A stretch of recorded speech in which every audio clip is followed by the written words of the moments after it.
happy too. Look at this picture. This one, happy. Hans is happy and Thomas is happy too. So which one is happier? Which one is happier?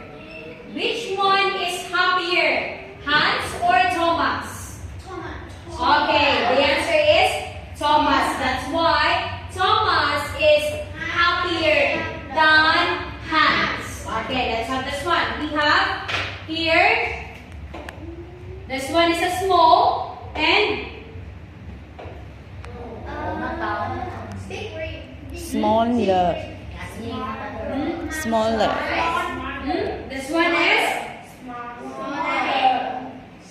small. Again, what is it? Small. Big. This one is small. How about this? Smaller. Small. Add ER. Smaller. Oh, add. Plus ER. Small. Okay, smaller.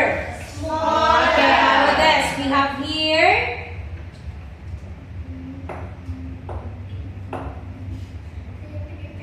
How about this?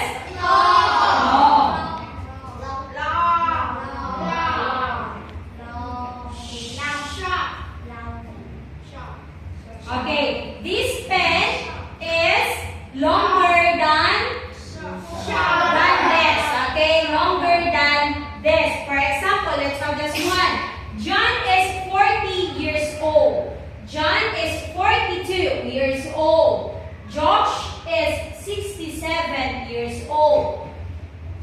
And Josh is older than John. Why? Why Josh is older than John? How old is Josh? How old is Josh? Yes? Okay, 67 years old. That's why Josh is old. Okay, because John is 42 years old. Remember, if you want to compare, okay, this one, to compare one things to the other one or one thing to the other things is you need to use or add ER. The short adjectives you need to use or add ER.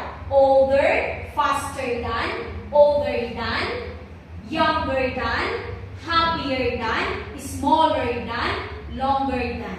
Do you understand? Yeah. Do you understand? Yeah. Okay.